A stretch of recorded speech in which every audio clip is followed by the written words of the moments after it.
오늘 말씀의 제목은 사람의 힘이 아니라 성령의 능력으로입니다. 예수님을 믿음으로 구원받은 사람, 그 사람의 삶은 자신의 힘과 능력이 아니라 성령의 인도하심과 그분의 능력으로 삽니다. 이것이 무엇인가 하는 부분은 이번 주 계속 그런 말씀을 드리는데 머리로 이해했는가에 달려있지 않습니다. 이것을 자신의 삶 속에서 경험하고 있는가에 달려있습니다. 예배 시간에 설교자와 설교를 듣는 성도 간의 경우를 들어서 한번 말씀을 좀 더 묵상해 보도록 하겠습니다. 오늘 이 예배 시간에 우리는 함께 하나님의 말씀을 묵상하고 있습니다. 그런데 여기에는 한 가지 중요한 전제가 하나 깔려 있습니다. 그것은 무엇입니까? 오늘 말씀의 본문입니다.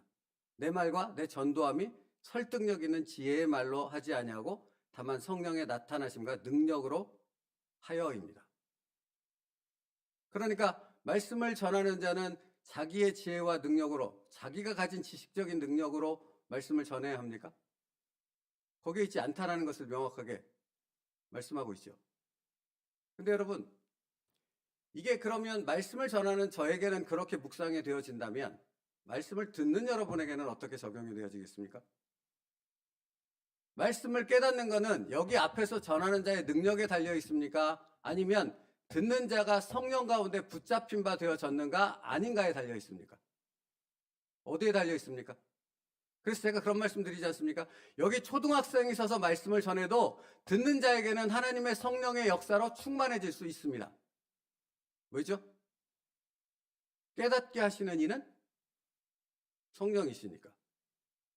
그러니까 여러분, 당신이 무언가를 말씀을 깨닫지 못하는 건 전하는 자에게 문제가 있다라고 만약 당신이 생각을 한다면 그거는 전하는 자의 몫이지 당신의 몫이 아니라는 겁니다. 나의 몫은 무엇입니까? 내가 성령의 깨달음 가운데 온전히 성령을 의지하여 그 깨달음을 들을 수 있는 귀가 내게 없기 때문에 깨닫지 못한다는 겁니다. 이것은 아주 중요한 것이죠. 오늘 말씀의 제목이 뭐예요? 사람의 힘으로가 아니라 성령의 능력으로입니다. 이것은 전하는 자도 마찬가지지만 듣는 자도 마찬가지라는 것이죠. 여러분도 말씀을 전하는 자, 예수 그리스도를 전하는 자 아닙니까? 그러니까 전하는 자와 듣는 자 가운데 성령께서 같이 역사하실 때 그 안에서 구원의 역사가, 성령의 역사가, 하나님의 능력이 나타나게 되어지는 것이죠. 보십시오. 사도행전 2장 38절에 베드로가 설교를 하는 장면이 기록되어 있는 거예요. 베드로가 이르되 너희가 회개하여 각각 예수 그리스도의 이름으로 세례를 받고 죄사함을 받으라. 그리하면 성령의 선물을 받으리니. 베드로가 담대히 하나님의 말씀을 선포하고 있죠. 근데 우리가 알고 있듯이 베드로는 신학 공부를 한 사람입니까? 전문적인 훈련을 받은 사람입니까? 어디에서도 그의 어떤 삶 속에서도 이렇게 설교를 할 수 있는 훈련과 공부와 어떤 과정들을 통과한 적이 없는, 그냥 평생을 어부로 살아왔던, 무식한 어부로 살아왔던 것이 베드로의 삶이었죠. 근데 지금 사도행전 2장에 보면 그 베드로가 수많은 사람들, 3,000명, 5,000명이라고 기록되어 있는 그 수많은 사람들을 앞에 두고서 정말 아무것도 아닌 아무런 그 신학의 과정을 통과하지 않은 베드로가 말씀을 선포하고 있지 않습니까? 근데 여기서 중요한 부분이 있습니다. 베드로가 말씀을 선포하는데 베드로가 선포하는 그 말씀은 사람의 힘입니까? 사람의 힘입니까? 아니면 성령의 능력입니까? 성령의 능력이지 않습니까? 베드로 자신도 그 말씀을 선포할 때 자기의 힘으로 전하지 않았습니다. 성령의 능력을 온전히 의지하여서 그 성령께서 전하시는 말씀을 선포했던 것이지요. 그랬더니 사도행전 2장 41절이요. 그 말을 받은 사람들은 세례를 받음에 그날의 신도의 수가 3,000이나 더하더라 입니다. 여러분, 그러니까 이것은 베드로의 능력에 있는 것이 아니죠. 누구의 능력에? 베드로 안에 있는 성령의 능력이에요. 그것을 사도행전은 명확히 밝혀요. 사도행전 1장 8절에 오직 성령이 너희에게 임하시면 너희가 권능을 받고 예루살렘과 온 유대와 사마리아와 땅끝까지 이르러 내 증인이 되리라. 베드로는 지금 증인의 삶을 사는 거지 않습니까? 어떻게? 그에게 성령이 임하였기에. 그런데 여러분, 그렇게 베드로가 설교를 했을 때 그 다음에 나타나는 현상이 사도행전, 그것으로 나타난 그 부분의 현상이 사도행전에 또 동일하게 2장에 기록되어 있는데 그들이 이 말을 듣고 라고 기록되어 있습니다. 이 말은 뭐예요? 성령의 감동하심으로 전한 베드로의 설교를 듣고 마음에 찔려 베드로와 다른 사도들에게 물어 이르되 형제들아 우리가 어찌할꼬 하거늘 입니다. 그러니까 성령의 감동하심을 통해 베드로가 성령의 능력으로 설교를 했을 때 그 설교를 듣는 3,000명, 5,000명의 사람들 가운데 성령께서 들어가셔서 그 마음 가운데 베드로를 통해 선포된 그 말씀을 깨닫게 하셨던 거죠.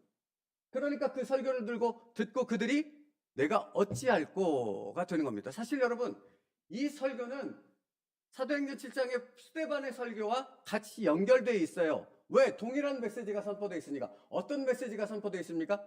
예수님이 십자가에서 죽으셨다 라고 선포합니다. 누가 죽였어? 너희가 죽였어. 지금 이 말을 듣는 너희가 죽였어. 여러분, 이렇게 이 얘기를 듣는 유대인들이라면 무슨 반응이 나타나야 합니까? 예수님을 돌로 쳐 죽이려고 돌을 들었던 것처럼 베드로를 향해 스데반을 돌로 쳐 죽였던 것처럼 돌을 들고 죽여야 되는 건 아닙니까? 너희가 살인자라고 말하고 있으니까요. 너희가 그 메시아를 죽였다고 말하고 있으니까요. 그런데 그러지 않았다고요. 그러지 않은 반응이 일어난 것은 왜냐라는 질문을 던질 수 있어야 하는 겁니다. 왜 그런 것입니까? 그들 안에 성령께서 역사하심을 통해 말씀을 깨닫게 하는, 그 말씀으로 회개에 이르게 하여 구원에 이르게 되는 놀라운 성령의 역사가 그 안에서 일어나고 있었기 때문이라는 사실입니다. 그러니까 전하는 자나 듣는 자나 동일하게 성령께서 역사하실 때 사람의 말과 지혜와 능력이 아니라 성령의 능력으로 의지하여 나갈 때 그 안에 구원의 역사가 일어나고 성령의 역사가 일어나고 그 말씀을 깨닫게 되어짐으로 살아가는 그리스도인의 능력, 예수 그리스도 이름의 권세로 살아가는 그 엄청난 성령의 역사가 일어난다라는 것이지요. 그러니까 여러분, 오늘 말씀은 단순히 설교자가 성령의 능력으로 선포해야 된다, 여기에 한정되는 것이 아니라 말씀을 전하는 자나 듣는 자나 그 모든 것에 온전히 성령 가운데 있게 되어졌을 때 그 말씀은 하나님의 역사가 되어진다 라는 거죠. 여러분, 근데 이게 정말 당연한 거예요. 제가 지금 말한 그 성령의 역사, 전하는 자나 듣는 자나 그 성령의 역사를 통해 놀라운 하나님의 능력이 나타날 수밖에 없다는 것은 당연한 것이 예수님이 이렇게 말씀하셨거든요. 요한복음 14장 26절에 보혜사 곧 아버지께서 내 이름으로 보내실 성령 그가 너희에게 모든 것을 가르치고 내가 너희에게 말한 모든 것을 생각나게 하리라. 그러니까 여러분, 성령이 오신 목적이 뭐라고요? 여러분 잘 되게 해서 편안한 삶 살게 하고 이 세상 삶 사는데 성공하고 부하고 여러분이 원하는 대로 살게 하기 위해서 성령이 이 땅에 오시지 않았고 내 안에 내주하시지 않는다고요. 성령의 오심의 목적은 전혀 거기에 있지 않다고요. 여러분 병 고쳐주기 위해 온 거 아니고 여러분에게 기도 응답해 주기 위해서 성령이 이 땅에 오신 것이 아니라고요. 여러분의 이 세상의 삶에 초점이 맞춰져 있지 않다고요. 성령의 오심은 어디 있습니까? 말씀을 깨닫게 하고 그 말씀대로 살게 하고 그 말씀의 능력이 무엇인가를 날마다 체험하게 하기 위해서 성령께서 오셨고 내 안에 내주하시는 것입니다. 그것이 목적입니다. 그러므로 여러분, 여러분의 삶 가운데, 그러니까 지금 성령의 능력으로 산다는 것은, 성령으로 깨닫게 한다는 것은 단순히 예배 시간에만 한정된 부분이 될 수 없죠. 어디로 확장돼야 돼요? 우리의 일상의 삶으로 확장되어야 되는 겁니다. 일상의 삶 가운데 우리는 날마다 무엇을 깨달아요? 말씀을 깨닫는 은혜가 있어야 한다고요. 왜 그런 현상이 나타나야 합니까? 내 안에 누가 계시니까? 성령께서 계시니까. 그 성령님은 내 안에 나 홀로 있을지라도 그 성령님은 당신 안에서 역사하신다고요. 아멘. 그분이 성령님이니까요. 그 목적 때문에 오셨으니까요. 그러니까 말씀을 깨닫게 하고 분별력을 갖게 하고 당신이 성령의 인도하심을 따라 예수 그리스도의 뜻을 이룰 수 있는 선택과 결단으로 나아갈 수 있는 담대함을 주시는 분이 바로 성령 하나님이시라고요. 그게 오늘 말씀의 제목이라고요. 사람의 능력으로가 아니라 성령의 능력으로 살게 하기 위함이라는 거죠. 그러니까 여러분, 내가 뭔가 분별이 되지 않고 깨달아지지 않고 그거를 다른 데서 원인을 찾지 말라고요. 원인은 어디에 있겠습니까? 내 안에 말씀하시고 깨닫게 하시고 나의 삶을 인도하시는 성령님이 누군지를 모르는 무지함에 있는 것이고, 그 성령님 앞에 어제도 말씀드렸지만 온전히 나를 의탁하는 전적인 항복과 순종으로 나아가지 못하는 나에게 문제가 있기 때문에 성령께서 깨닫게 하시고 분별 가운데 영적인 자로서 살아가는 삶을 이끌고 계심에도 불구하고 그것을 알지 못하는 무지한 자의 삶을 살고 있는 것이거든요. 거기에 문제가 있는 것이죠. 여러분, 고린도전서 3장에 보면 성령께서 아예 집을, 성전을 어디로 옮기셨다고 말씀하세요? 왜 옮기셨겠냐고요? 여러분, 마땅히 던져야 될 질문 아닙니까? 아니, 베드로 성당같이 화려한 성전도 있고 예배당이 있고 하여튼 있지 않습니까? 얼마든지 하나님이 거하실 훌륭하고 멋있는 곳이 이 땅에 얼마나 많겠습니까? 만드시면 얼마나 많이 세워지겠습니까? 근데 굳이 그렇게 하지 않고 성전을 우리 안으로 옮기셨다고요. 그 목적이 무엇이냐고요? 우리의 일상의 삶 가운데 성령께서 인도하심을 통해 그리스도인은 성령의 능력으로 살아가는 삶을 살아야 한다는 거죠. 반드시 그 은혜를 누려야 한다는 거죠. 그것이 성령의 오심의 목적이니까 우리가 날마다 그 성령의 깨닫게 하심의 그 놀라운 은혜들을 누리며 살아야 하기 때문에 성전을 우리 가운데로 옮기셨다라는 거잖아요. 그렇다면 그렇게 분명하게 기록되어 있는 말씀을 안다고 말하면서 자신의 삶 가운데 성령께서 깨닫게 하시는 그 놀라운 은혜를 누리지 못하고 있다면 그 문제가 무엇인가를 심각하게 말씀 앞에서 고민하며 무릎 꿇어야 하지 않겠냐고요. 다른 것을 탓하고 다른 원인을 찾고 다른 데서 헤매는 것이 아니라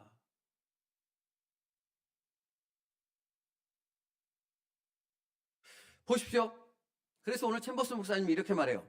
아주 정확히 그 부분을 말씀하고 있어요. 당신이 진정 실체 되시는 그리스도 안에 뿌리를 내리면 아무것도 당신을 흔들지 못합니다. 맞죠? 여러분, 맞지 않습니까? 왜 그렇습니까? 그리스도에게 뿌리를 내렸다는 것은 무엇을 의미해요? 그분의 말씀을 깨닫게 하시는 성령께서 그를 완전히 붙잡고 계시다는 의미거든요. 그게 뿌리 내렸다는 의미예요. 그러면 흔들린다, 흔들리지 않는다? 흔들리지 않는다. 사람에게도, 환경에게도, 내 감정에게도 흔들리지 않는다. 그러면 다시 말하면 내가 사람 때문에 흔들리고 내 감정 때문에 흔들리고 뭔가 때문에 흔들리고 있다면 지금 내가 뭘 놓치고 있는 거죠?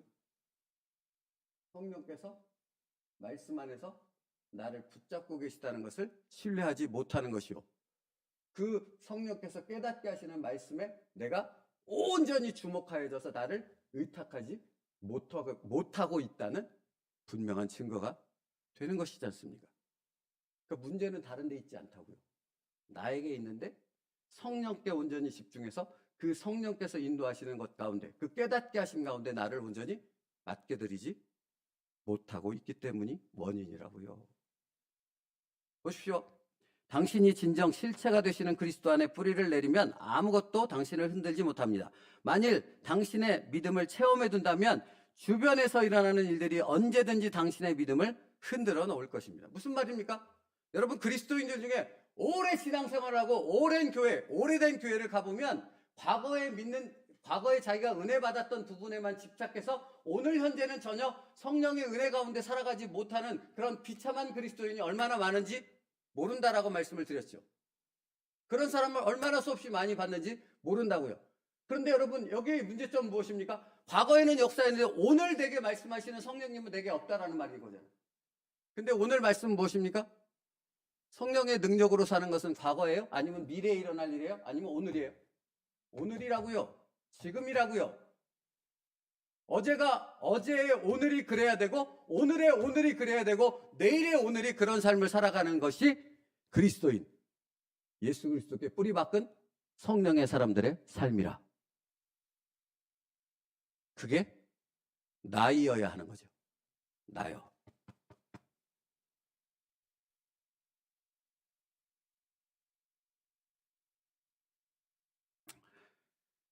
그러므로 믿음을 오직 예수님께만 두기 바랍니다. 그리하면 당신은 영원토록 하나님처럼 안전할 것입니다. 제가 샘버스 목사님의 탁월함을 그렇게 얘기해요. 그래서 이렇다는 거예요. 이분의 표현이 이렇습니다. 예수님께 뿌리를 두십시오. 그러면 하나님처럼 안전하대요. 하나님과 하나가 되어지니까요. 그 다음에 뭐라고 말하냐면, 예수 그리스도와 인격적 교제를 가지는 한 당신은 흔들리지 않을 것입니다. 이것이 무엇의 의미라고요? 성화의 의미라고요. 여러분, 그 성화가 갖는 의미가 무엇인지를 묵상하시라고요. 성경은 구원에 대해서 말할 때 칭의와 성화와 영화에 대해서 말한다고 말씀드렸잖아요. 그게 구원이라고요. 우리가 받은 구원이라고요. 그 구원에는 성화라는 과정인데, 그 성화의 과정이 무엇인가? 성령의 능력으로 살아가는, 성령의 깨닫게 하심과 그 은혜로 날마다 오늘을 살아가는 그 삶을 살아가는 것이 성화라고 말하고 있다고요.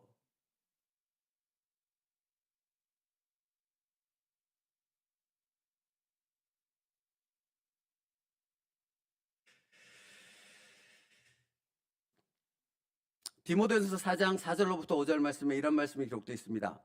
하나님의 지으신 모든 것이 선함에 감사함으로 받으면 버릴 것이 없나니 하나님의 말씀과 기도로 거룩하여 짐이니라. 사랑하는 성도 여러분, 늘 말씀드립니다만, 제가 부교육자로 사역할 때 나이 많으신 권사님들이 늘 제가 이렇게 말했어요. 목사님, 감사하면 감사가 되어져요. 그렇던가요? 제가 그 말을 들으면서 다른 얘기를 안 했어요. 근데 속으로 저는 생각을 했어요. 아, 정말 그럴까? 여러분, 그러십니까? 여러분이 오늘 하루 종일 감사 입으로 그렇게 하면 감사한 일들로 가득해져요? 아니에요. 그건 미신이라고요. 감사는 어디서부터 와요? 지금 뭐라고 말해요? 하나님이 지으신 모든 것이 선함에 감사함으로 받으면, 성령 가운데 내 인생을 맡기면 감사로 이어지는 거죠. 그러니까 이 감사는 좋은 일이 일어나서 나오는 감사가 일 수도 있지만, 아니어도 감사가 되어지는 거죠. 성령이 나를 붙잡고 계시니까. 성령께서 그 힘든 상황을 내게 허락하신 하나님의 뜻이 무엇인가를 나로 깨닫게 하시니까 그것이 감사일 수밖에 없는 것이죠. 그렇죠? 말씀 마치겠습니다. 사람의 능력으로가 아니라, 사람의 힘으로가 아니라 성령의 능력으로입니다. 이게 그리스도인입니다. 이게 나의 삶입니다. 오늘을 그 성령과 함께 살아가는 능력의 사람 되기를 축복합니다. 기도하겠습니다. 살아계신 하나님, 오늘도 내 능력과 힘으로 살아가는 자가 아니라 내 안에 계신 성령의 인도하심을 따라 성령의 능력으로 살아가는 자들 되게 하여 주시옵소서. 이것이 바로 우리가 받은 최고의 복이며, 이것이 오늘 우리가 누려야 될 예수 그리스도의 능력인 줄 믿습니다. 아버지 하나님, 그러므로 우리의 모든 눈과 귀가, 우리의 생각이 성령님께 향하게 하여 주시옵고, 인간의 말이나 인간의 위로나 인간의 어떤 것을 쫓아가고 또는 이 세상적인 어떤 것을 쫓아가는 것이 아니라 내 안에 계신, 오늘도 말씀을 깨닫게 하시는, 오늘도 은혜 가운데 우리를 인도하실 세밀하신 그 성령님께만 모든 초점이 맞춰지게 하여 주시옵소서. 예수님의 이름으로 기도 올리옵나이다. 아멘. 우리 191장